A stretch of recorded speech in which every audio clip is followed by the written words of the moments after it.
right. So Will and I are back on Will and Alex in the evening. Just kidding. That's not our intro. But it's been a while. So, William, do you want to share about our hiatus and what brings us back tonight a little bit? Yeah, so we've been working on launching a career change platform, helping job seekers for the past, the better part of my career, the better part of Alex's career. We've been helping job seekers get jobs. And so we've taken all of that knowledge and expertise and put it into one course, as well as what I've always seen. I work with candidates every single day, and it's a very emotional journey for them. And part of that is the fact that finding a job is a full-time job. And so I think one of the features that makes our career change platform different is that if you want to upgrade, there is a service to have a recruiter finding jobs for you, applying to jobs, tailoring your resume, tailoring your um, cover letter to those jobs based on your criteria that you define within our course. And then also, if you want to take a step further than that, we'll network for you. So networking on LinkedIn with those target companies, target candidates. But we wanted to get back into the podcast because we have a guest with us today, Ashley, who, we wanted to make sure that we get some great visibility on and have some awesome conversations about people operations and how people work together so that, when candidates are placed into roles, they're going into a productive environment where they can be their best selves. Yeah, so Ashley gets the glorious honor, or maybe not honor, we'll see, of being our first guest. So, anyone that is a woman leader, anyone that leads females in the workplace, coaching development is going to want to listen to Ashley and what she has to say today. So, without further ado, we will introduce Ashley. Ashley Cox is here, and can you tell us a little bit more about what you focus on, Ashley, in the workforce and share about your business a bit? Well, thank you so much, Alex and Will, for having me here and back on for the reboot of the conversation. I'm so thrilled to be here. So, just to kind of give a really short synopsis, I help women buy back their life with a high performance team they can trust and rely on so that they're not constantly chasing people to get things done because we've got way better things to do in life than that. That is for sure. I have enough to chase my three toddlers to get things done. I don't need to chase my employees as well. So, what are some of the most common challenges that you see women leaders face in the workplace when it comes to this problem you're trying to solve? Yeah, so I see generally three traps that women tend to fall in. The worker bee trap, where we're the go-to person, we're doing it all. We find a lot of value in doing the work. And I fell into this trap myself early on in my career as a leader. And I was always saying, no, I can handle that. I can do that. I'll take that on. And it led to burnout really, really quickly. So I see that being a really common challenge that women struggle with. Then there's the niceness trap, and that's the one where we fall into those people-pleasing tendencies, and we don't want to seem mean or harsh or aggressive.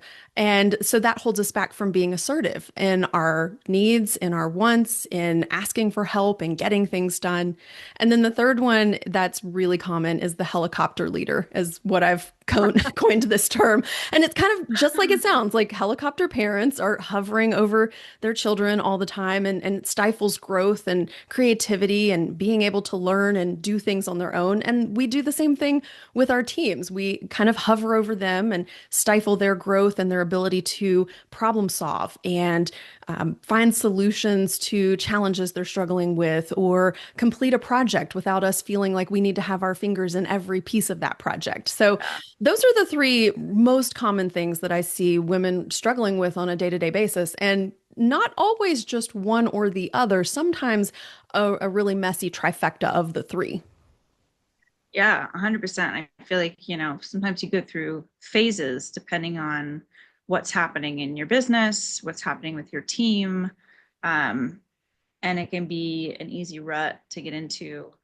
I would probably qualify myself more as the first one for a while.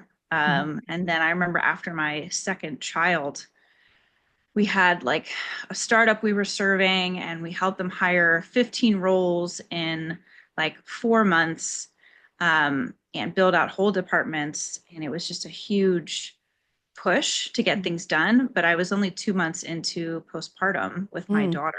And I remember just being up at all hours of the night, like nursing her and then getting to work on the computer, trying to get things done and juggle everything. And that was early on when Will joined the team. And it was just crazy. I had such severe burnout. I literally left my family for 5 days and went to a horse farm in the middle of Pennsylvania in, nowhere, seek peace and rejuvenate. And it's like a running joke in my team, but it was amazing and necessary. And when I came back, I had all this clarity around like what I needed to change and do differently, because I didn't want to get there anymore. I didn't enjoy what I was doing. I felt so kind of depressed and apathetic, and it was not a good space for my family, for my team, for my clients. Um, and I know Will, he's not female, obviously, but he works with all of us, and he's quite the worker bee himself. So I won't speak for you, Will, but I think this stuff applies to everybody in the workforce, every leader. Yeah, and I did want to comment on the comment that you made about the hovering leader. But yeah, I do want to also address that like I'm the only male in our organization, and so and actually every job that I've had, I've worked with female teams. The first job that I had, I worked with an all-female team straight out of college, and then it kind of continued from there. So I've had to learn kind of the differences and dynamics on how to collaborate with people, which is interesting. So, but when you were talking about like a hovering helicopter leader, I think that that's an issue for all leaders. So I'm kind of interested to hear like if there is a difference between what females experience in that area versus males, or like the leadership style, if there's differences between those two types of hovering leaders. Yeah. Well, I'll tell you from the female perspective, and then I want to throw that question right back at you, and you tell me from the male perspective. I think that'll be really interesting. So, from the female perspective, what I see hovering and helicoptering come out as is helping. And they think like, well, if I just help do this, it'll make it go faster. If I just help do that, then they won't feel so overwhelmed. If I help, if I help, if I help. And so it's not necessarily from a place of, sometimes it's from a place of control, for sure. Sometimes it very much is, well, I like things done this way, or I've built this business to this point, and here's how we do things. But most of the time, it's kind of couched in helping.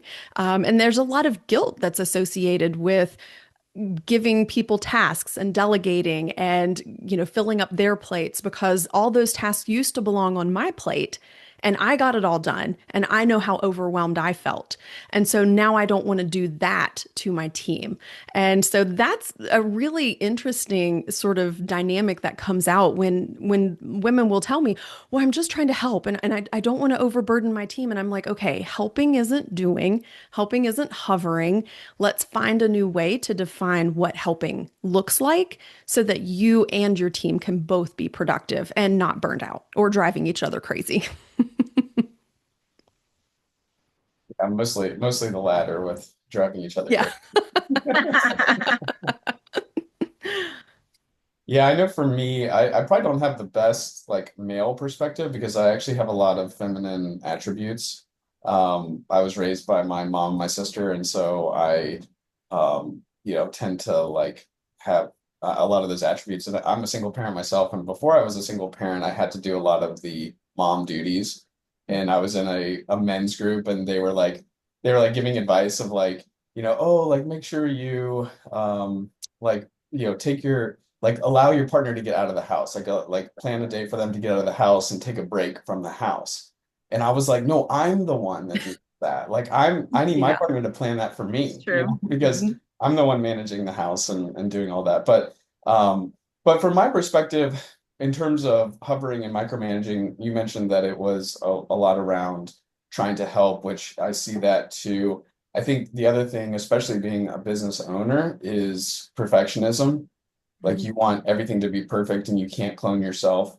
And so you try to teach people things But like when it comes down to it, like they might produce good work or they might produce work that needs feedback and adjustments, but Mhm. you don't take the time to do those feedback and adjustments because you just want it your way right away and kind of take what they do and make your own adjustments. And you might follow up with them and show them the adjustments without really giving them coaching behind the culture, vision, and values of why that exists.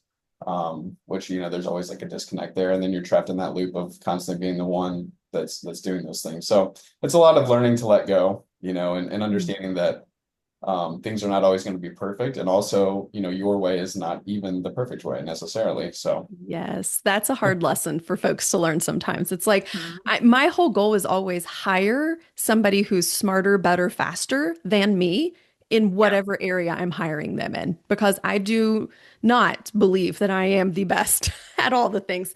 And we kind of mentioned this before we got on to record, but I am not the tech person. I am not that you do not want me messing with tech. If it is plug and play, and I mean genuinely, you pull it out of the box, plug it in, and you're set to go, and there's nothing else you have to do.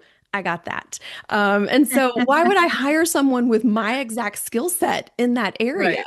My heavens, we would never get anything done. And so, I love that you bring that up, and I think it's such a valid point that we have to be mindful of if we're teaching someone how to do something or we're delegating a task, we have to teach them. We have to coach them through it. We have to offer them feedback, and we have to ground that in our values, in why we're doing what we're doing, how it leads to the bigger picture and the mission and the vision of the company.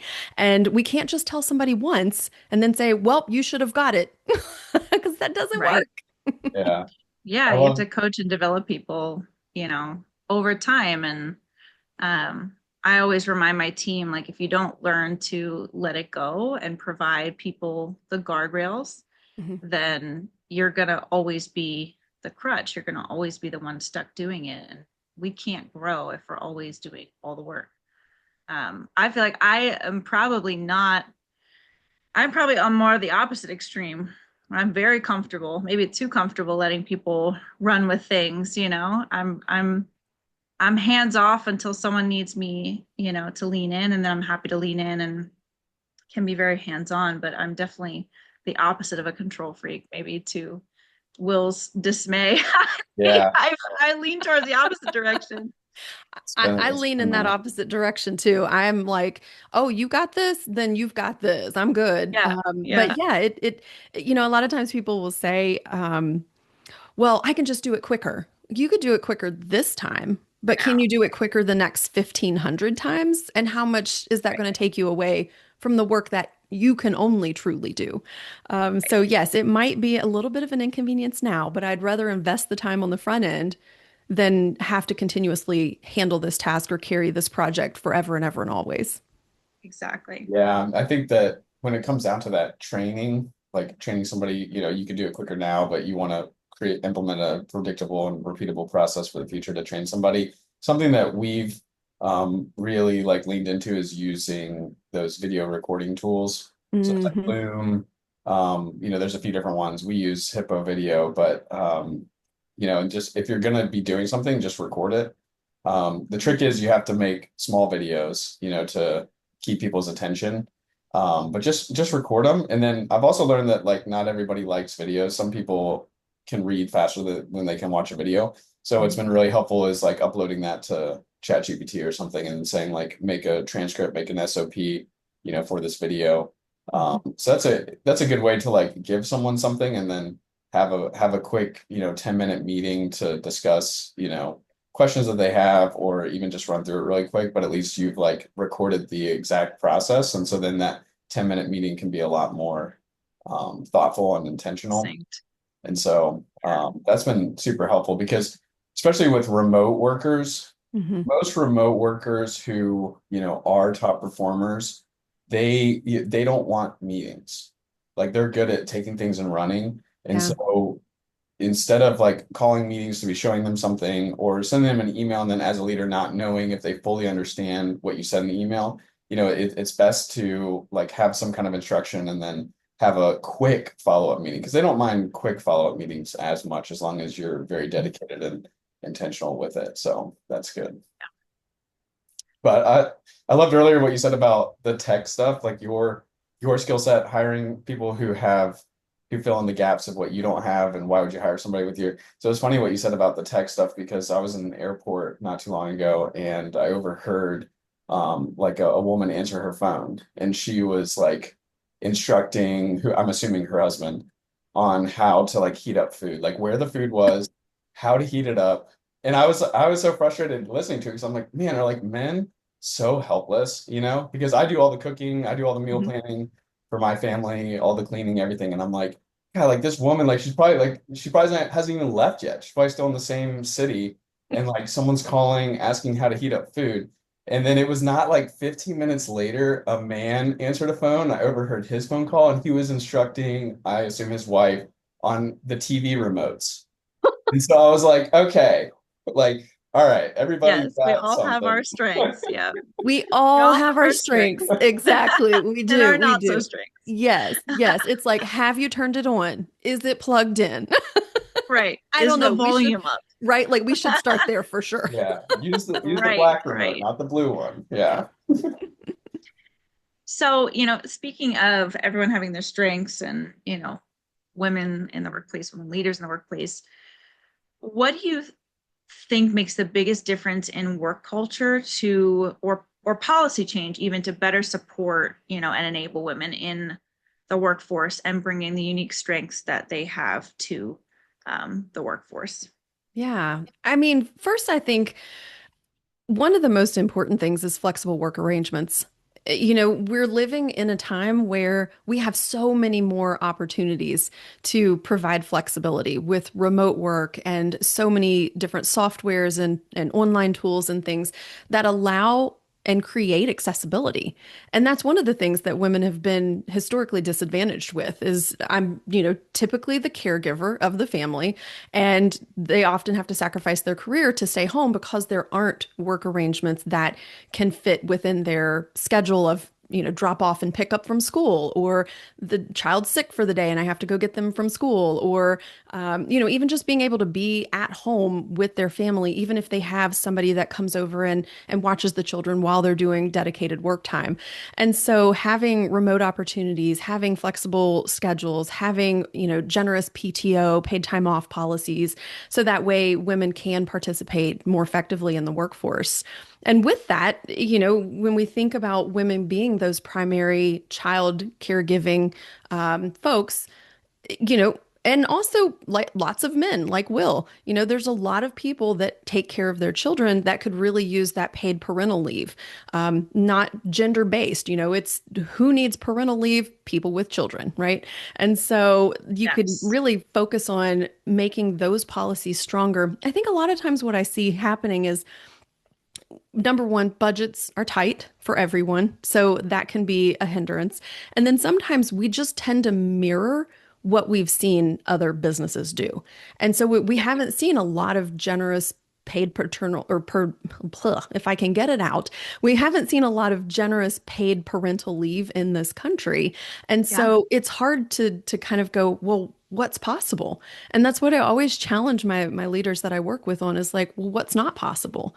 Like if it didn't have to be this way, what would feel more generous? What would feel more supportive? Put yourself in those shoes and ask the questions from that perspective. And if you are not a parent like me, you ask the parents what would feel Right. supportive, what would feel accommodating, and what would make you feel like you were valued and respected in the workplace. And then along with Yes. that goes childcare support as well. How do we help parents take care of the children? Because we want people to have families and to be happy and to have lives outside of work. We don't want them to just be chained to a desk all day. But part of that is how do we take care of the children that families do have? And so I think, we just have to be more mindful that what has always been doesn't have to always be. Right. Yes. Oh, snaps for that. I am a huge advocate for uh, parental leave policy change, for better policies around supporting, childcare and the workforce.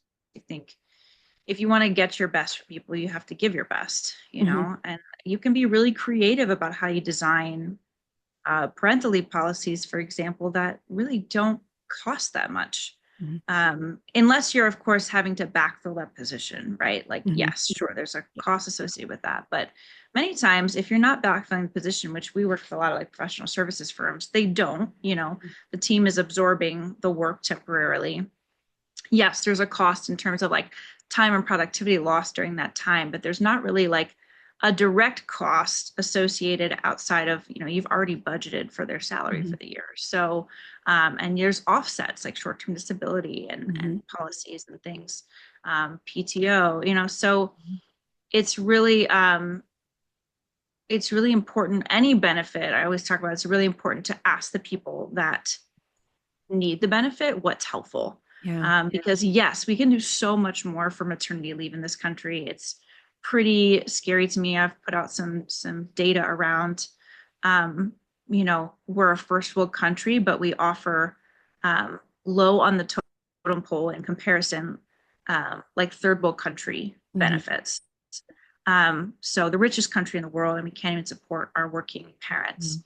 And it's not just about the mom having time to recover and bond with the child and all the data that goes into how that creates a stronger, more emotionally stable, more intellectually developed future generation, but also, right, the father or other partner helping to care for the partner that gave birth, helping to care for things that happen around the house to pick up slack. I remember after every child, I was like terrified Mhm. the week my husband had to go back to work because I'm still healing and I have this newborn. And then when you have a newborn and a toddler, and you're like, how I'm barely sleeping, I'm barely eating. Like, how am I going to do all this by myself? Yeah. And it's terrifying. And so, it's really both parents having the ability to bond, both parents having the ability to support each other in that Mhm. necessary biological process. So this is um, a story I tell sometimes. I was working with a nonprofit organization, and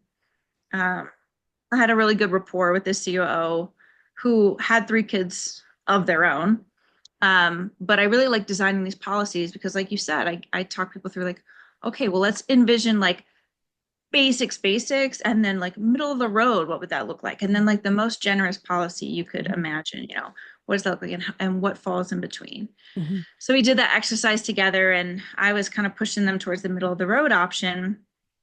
And I think half playing devil's advocate, he was like, well, why should I offer it at all? And Mhm. I like kind of quipped back because we had that type of relationship. I was like, oh, I don't know, because the human race depends on women giving birth. And so you kind of need them to be able to go have children and also like make a living wage, like, So so Alex does not fall into the niceness trap we see. no, no, no, no. Nobody's running you over. But no, but you called it out Questions and get perfectly. stupid answers. Like, Right, right. oh, it was just one of those. It's like we literally need people to have babies to survive, but people aren't having babies anymore because they have no time off to care for the Mhm. babies. They like have no support in childcare. We've been going through, we have a very flexible workforce, and luckily I have a very like flexible, adaptable, and supportive partner, both in my personal life with my husband and with Will in my work life. And but like it's been a struggle every time we go through childcare gaps and change, like trying to work and watch my kids Yeah. and like find new childcare and interview people and at the same all the research, like it's a lot. Mhm. So we have to do better. And unfortunately it's so expensive for childcare that many really intelligent and capable women, and I've been one of those, consider leaving the workforce because it's Mhm. like I'd rather be with my kids, and most of my energy and money is eaten up trying to cover childcare costs and then all the logistics that go into shuttling there and home and packing their lunch and all that, right? Yeah. Like, and then they're with a stranger all day and I feel guilty. And when I'm at work Yeah. feeling guilty, I'm not focused on doing a great job. So that Yeah. balance, personal work, all of that is super um, important in creating like cultures where people can thrive. And we're Yeah. really passionate about that. I hold Yeah. no.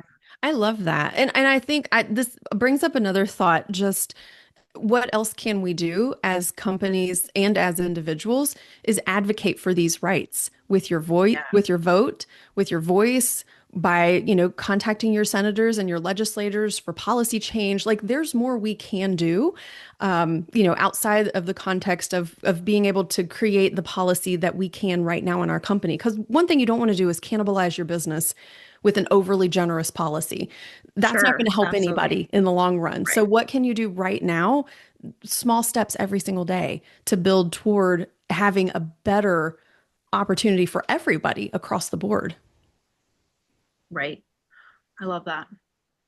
Now, I've heard a lot of women, so speaking on the career change aspect, I've coached a Mhm. lot of women that are going through a career change. And surprisingly, I've had about 50% of them say, like, I will never work for another woman leader Yeah. again, and then I have other women say, like, I'll never work for, like, I will only work for women leaders, or I prefer women leaders because they're more flexible and understanding and empathetic.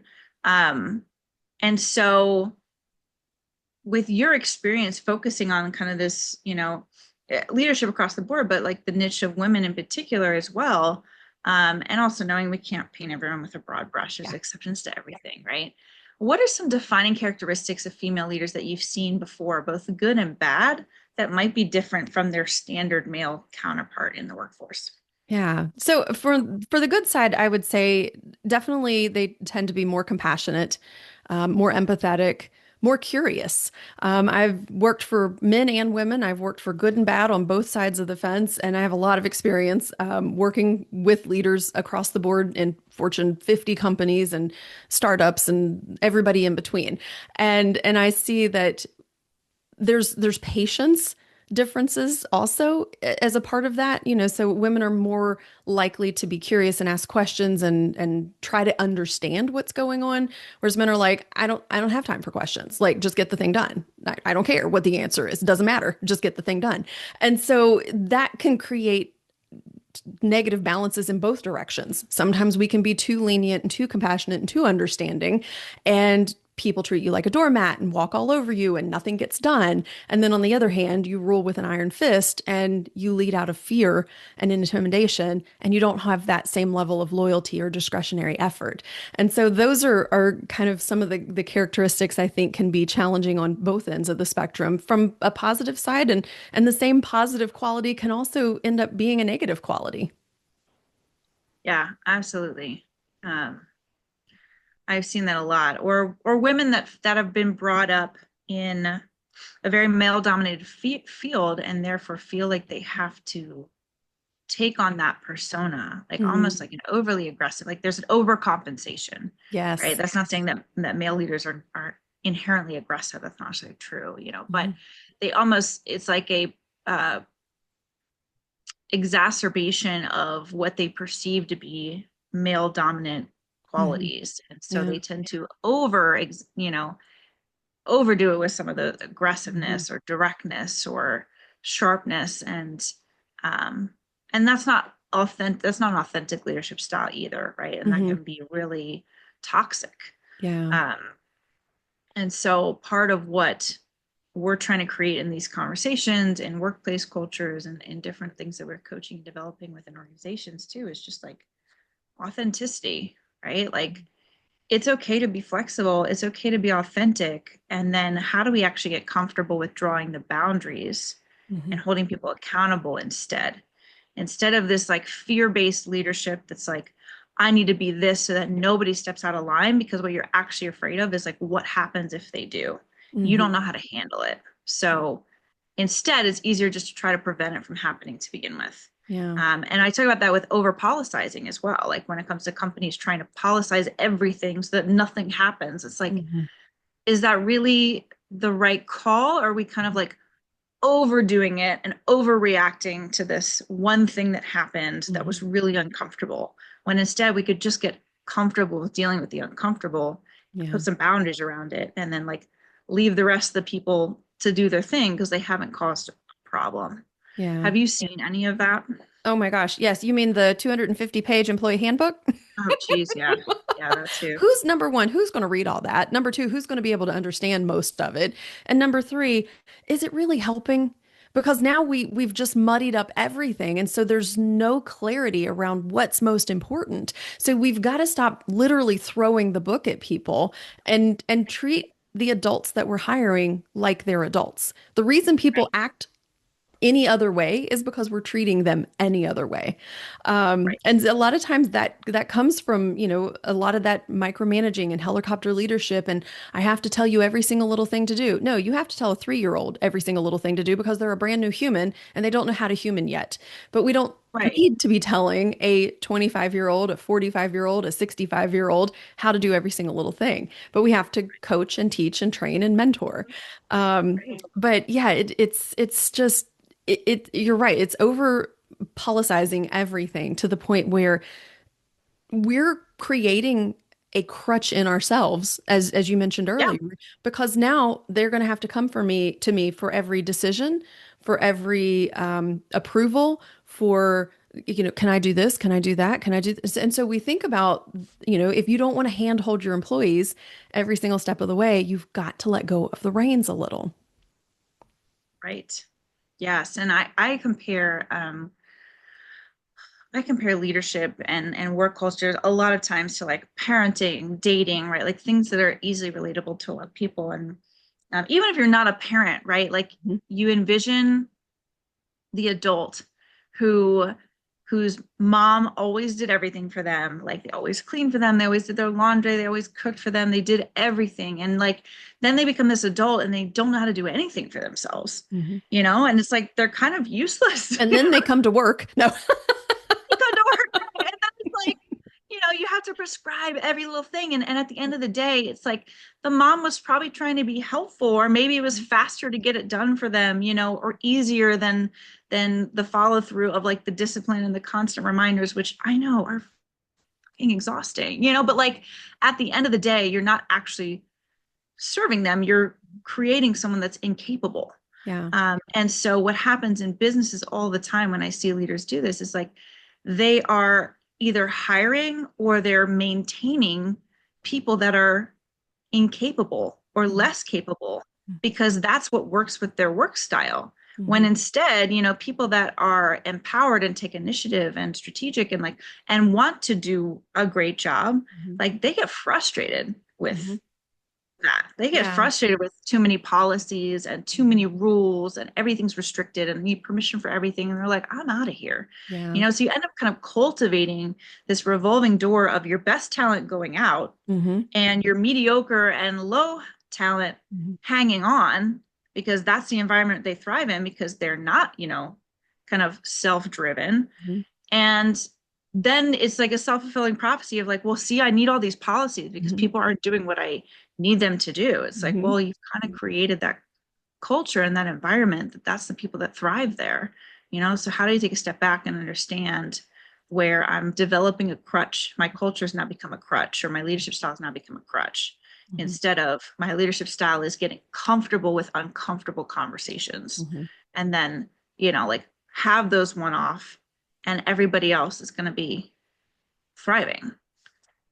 Yeah. I think the reason why people are so uncomfortable, like leaders are so uncomfortable, is because they're not properly trained on how to address situations Mhm. on both sides. Like they're not Yeah. properly trained on how to take themselves out of their own perspective to understand what would be received and how to approach people. And so that's what, that's the biggest pitfall that we get into being a fractional HR resource is that people assume that like we're here to write policies and provide compliance and they can do all that through, templates or ChatGPT or whatever. But the truth is we, we're not here to write policies. We're here to help you uncover how your people operations work, seamlessly, Mhm. and then develop a plan and strategy, to be able to thrive within that structure. And Mhm. so, the policies are like a framework, but what we really do is train leaders and operations teams on, how to manage their team and how to manage expectations and how to get that team to gain buy-in to those expectations and be aligned with that.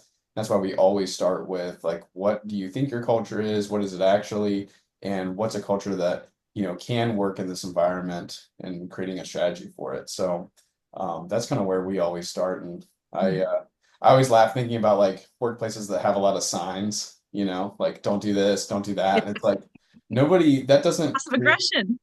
yeah, and it just doesn't create any buy-in, right? Because people are like, Mhm. well, I'm not going to do that because it's just a sign.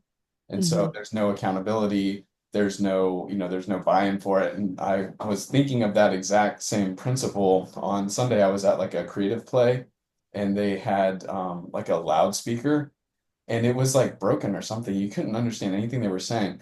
But they kept like making announcements and you couldn't understand the announcements. And I was also like, this is not a big place. Like if something's going on, the attendant can walk over and say something. It'd be a lot more effective. And so there was one announcement. I don't know what it said, but I think it said so, like somebody had something in the ball pit that they weren't supposed to have or something.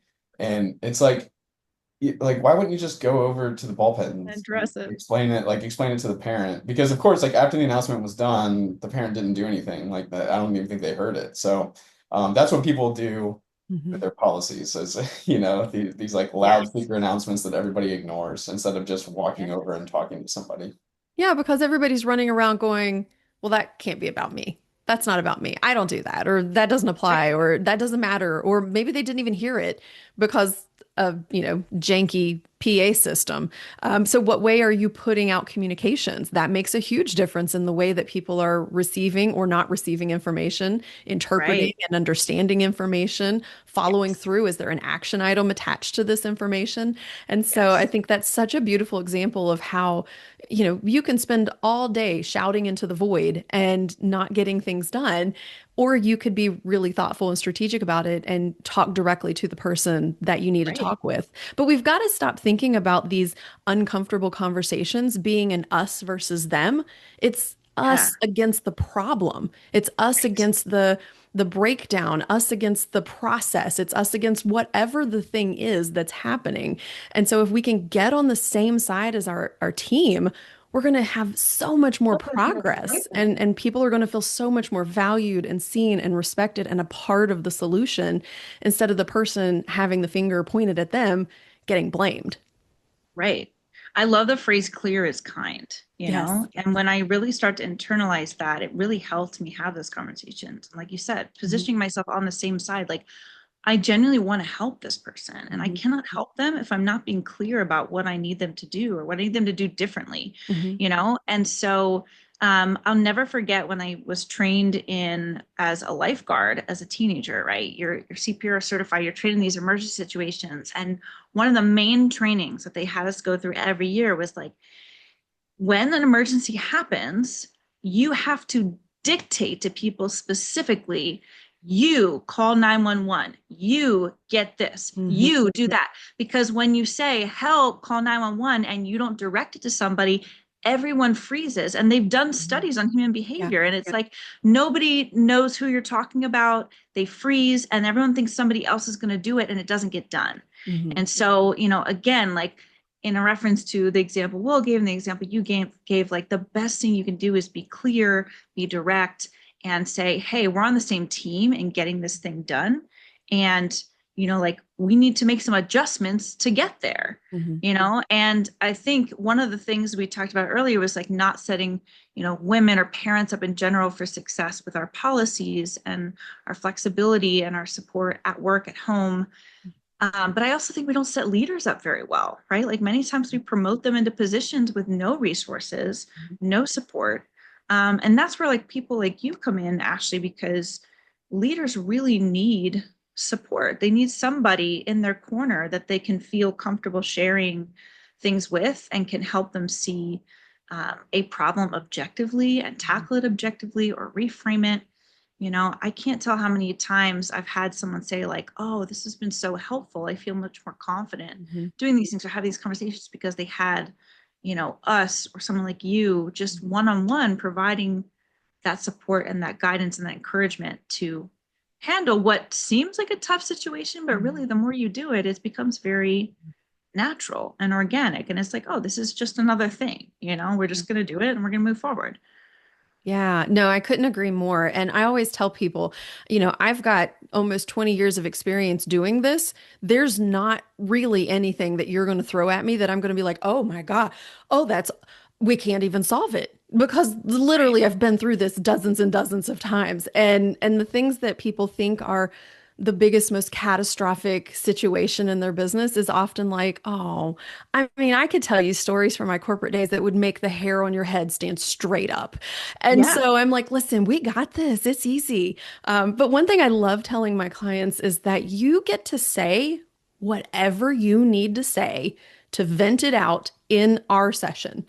That's the beauty and the confidentiality that we have together. You say what you need to say, raw, Right. unfiltered, however you're feeling, like get it out because you've got to get it out of your Yes. body.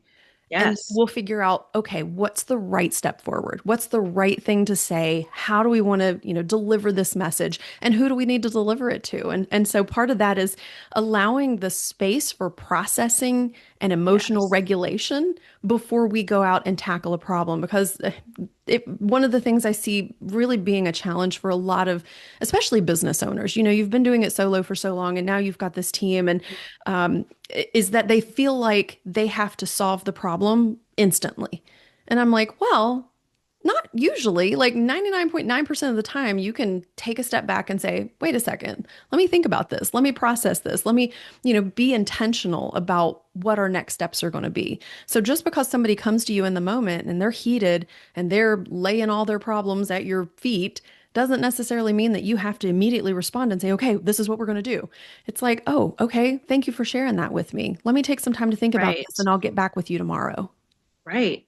If there's one thing I've learned about, more about since becoming a parent and like studying more about child psychology and like, is that you can react and you can respond, Yeah. right? And our brain centers, different centers of our brain are activated at different times. And when you're in that emotional response state, you're not actually listening, right? You're Mhm. not actually like thinking, and your logical brain is not processing. Mhm. You're just going to react with like whatever instincts come out. Mhm. And so whether it's understanding that somebody else is reacting at you in that moment and giving them some grace and like controlling your own response, like you said, having some of those things off the bat that I can just say like, thank you so much for sharing that with me, like I'm going to take a minute and I'm going to come back to this, right? Whatever you need to buy yourself time. Mhm. Or if someone does or says something that makes you feel a certain way, like the best thing you can do is not react in that moment because you're not thinking rationally. Like literally that side of your brain is just not activated in that moment. You're just in an emotional fight or flight response. So it's really important. And like you said, there's very few things that are that urgent, Mhm. unless it's literally a life or death emergency Yeah. situation that require you to be like this, Yeah. and not just like, even if it's 30 seconds of breathing and like Yeah. calming down and like, reactivating that correct Mhm. logical side of your brain to thoughtfully respond versus just Mhm. instinctually react. Mhm. Yeah. Now, I wanted to wrap today with, if you had one piece of advice that you give most commonly to your female leaders and clients that you feel makes the biggest impact, what would it be?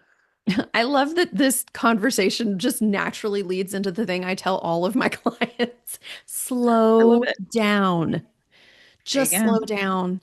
You do not have to move at the speed of light. You are going to make way more mistakes if you are just coming from that visceral reaction Yeah. place instead of that intentionally responsive place. And so if you ask any of my clients, they would be like, "Oh, Ashley says slow down. Slow down. I'm going too fast." And so I think that's the perfect way to kind of wrap up our conversation today. I love that. I love that. I think that's something we all need to hear and all need to heed. Uh, I know I am still working on that. I am a horrible proponent of that. I move at the speed of light most of the time. Um, and you're right, like miss things because you're just going too fast. You're not even processing. Yeah. So, I usually say slow down to speed up because when we slow down and we get it right the first time, we don't have to go back and rework and redo and fix things right. and retrain and recommunicate. So much of the wasted time comes because we didn't get it right in the beginning, and getting it right requires us to slow down and be thoughtful. Yes. Oh, I'm having a visceral reaction to that. Take a moment. So that absorb my body. You hear that, brain? You hear that? Well, this is awesome. I really appreciate, it's really special that you're our first guest, and what an awesome conversation, what incredible knowledge you have to share. And We will share out Ashley's socials and contact information, a little more about her business, so that anyone that wants to get in touch with her can.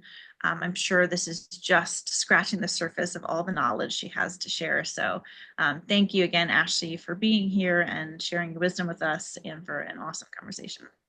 Well, thank you so much, Alex and Will, for having me on the show. I love what you guys are doing. We're so aligned in a lot of just our vision and our values and the way that we show up and do work in this world. So it's an honor to be here on this first episode and having this conversation. I hope everybody walks away. Maybe your toes have been stepped on a little bit, but you also have a little bit more.